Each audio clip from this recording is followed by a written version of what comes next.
Bonjour, donc je vous présente aujourd'hui le cadre réglementaire applicable au tramway.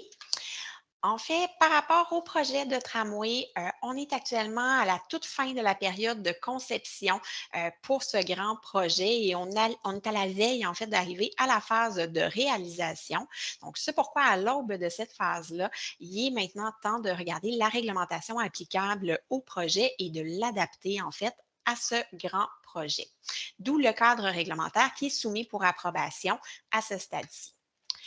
Si on regarde la réglementation actuelle, en fait, dans un premier temps, pour faire une brève mise en contexte, notre règlement d'urbanisme qui est en vigueur a été adopté en 2009. Donc, bien sûr, c'est un règlement qui n'a pas été conçu en fonction d'un tel projet. Donc, le zonage, tant en termes d'usage que des dispositions aussi qui concernent les différentes constructions, les différents équipements, ne sont pas adaptés aux infrastructures associées à un projet de tramway. Cette réglementation-là aussi prévoit que normalement, il y aurait plus de 150 permis à délivrer pour le projet, près de 60 modifications réglementaires aussi à apporter. Donc, tout ça entraîne des délais considérables puisque, par exemple, le traitement d'une demande de modification au règlement de zonage peut prendre plusieurs mois.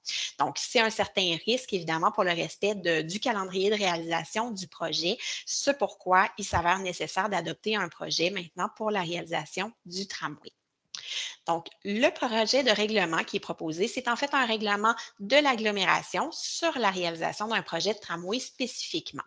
Les objectifs de ce règlement-là, c'est d'appliquer des dispositions véritablement adaptées au projet, aussi d'éviter les délais administratifs en autorisant par un seul règlement le projet. Donc, on évite à ce moment-là de relever de plusieurs instances décisionnelles, pardon, puisque le projet se trouve à traverser plusieurs quartiers, plusieurs arrondissements, donc nécessairement plusieurs instances décisionnelles qui auraient été impliquées normalement. Tout ça dans l'objectif ultime de prioriser les demandes de permis des citoyens aussi et en assurant aussi une intégration urbaine de qualité pour le tramway dans la ville, puisque celui-ci traverse des milieux bâtis, des milieux bien établis. Donc, le règlement qui est proposé, c'est un règlement véritablement sur mesure qui est proposé en vertu de l'article 74.4 de la Charte de la Ville de Québec. C'est un outil qui nous permet justement de venir autoriser des équipements collectifs et des grandes infrastructures. Donc, c'est un outil réglementaire qui est normalement utilisé pour de grands projets publics.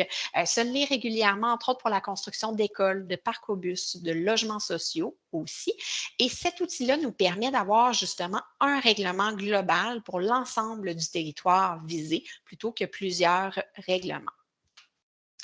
Donc, le territoire visé, justement, c'est l'ensemble du tracé du tramway, en fait, qui s'étend du pôle Legendre jusqu'au pôle d'Estimauville, comme on peut le voir ici illustré en vert. Le projet de règlement comporte deux volets, en fait. Un premier volet qui est véritablement spécifique aux infrastructures associées directement au tramway et l'autre qui porte, quant à lui, sur des interventions sur les propriétés riveraines. Donc, il s'agit de travaux connexes qui sont hors de l'emprise comme telle du tramway, mais qui s'avèrent véritablement essentiels à sa réalisation. Si on s'attarde davantage aux 2 volets dont il est question dans le règlement, donc le premier qui porte sur les infrastructures associées au tramway, ça vise exclusivement les constructions, les usages du tramway. Donc, on parle ici des stations, des pôles d'échange, des vélostations, aussi du centre d'exploitation et d'entretien, des différents équipements techniques et de l'affichage. Pour ces interventions spécifiques-là, il n'y aura pas de permis ou de certificat d'autorisation qui vont être requis. Et par ailleurs, la Commission d'urbanisme et de conservation de Québec n'aura pas à se prononcer. En fait, de manière générale, cette commission n'a pas compétence sur l'emprise publique. Donc, elle n'aura pas compétence non plus sur l'emprise du tramway, puisque le tramway se trouve très majoritairement dans l'emprise publique à la base. Par contre, la commission continuera d'avoir compétence sur les différents projets immobiliers aux abords du tracé et dans les territoires où elle a normalement compétence. Donc ça ne change pas.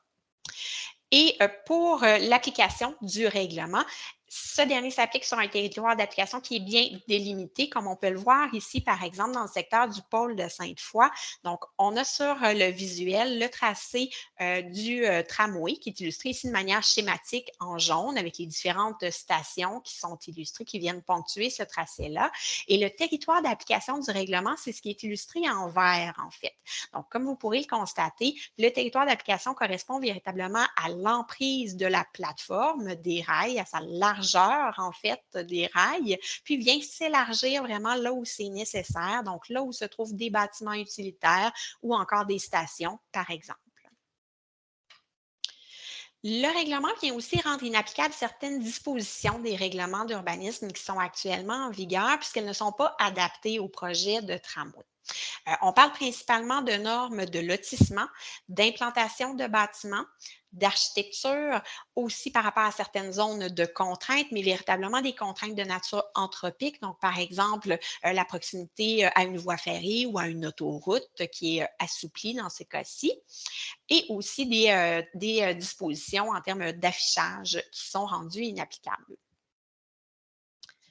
Ensuite, si on passe au deuxième volet qui est concerné par le projet de règlement, il s'agit des interventions sur les propriétés riveraines, donc qui sont essentielles à la réalisation du projet.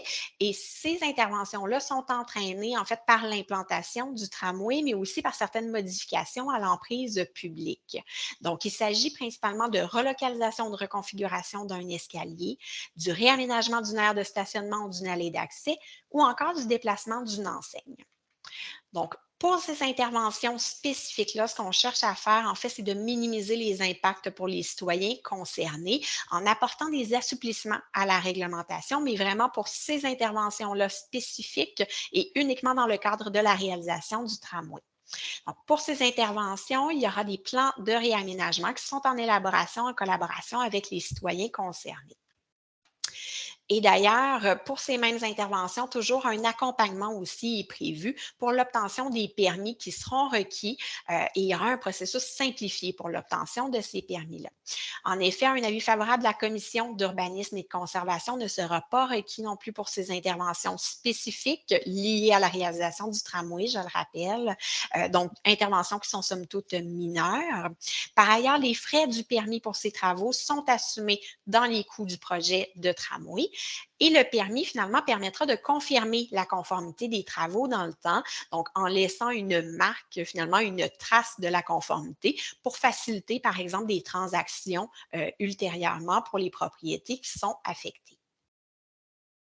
Donc, au final, le projet de règlement vient permettre la mise en œuvre des lignes directrices de design du tramway. Et ces lignes directrices sont véritablement des critères qui visent les plus hauts standards de qualité. Ces directrices-là se retrouvent dans l'appel de proposition qui énonce des exigences, des critères à respecter pour la construction du tramway. Et ultimement, le contrat aussi avec le partenaire privé qui va réaliser le projet va répondre aux attentes et aux standards de la ville, bien sûr. Donc, pour les prochaines étapes, ce qui nous attend pour la suite du processus d'adoption du projet de règlement pour la réalisation du tramway.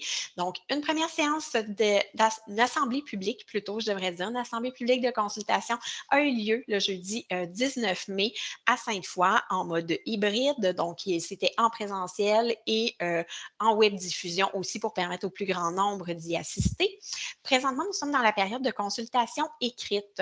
Donc, qui s'écoule sur une période de 3 semaines où un formulaire est disponible sur la plateforme de participation citoyenne pour déposer toute question, commentaire, en fait, qui viendrait aux citoyens.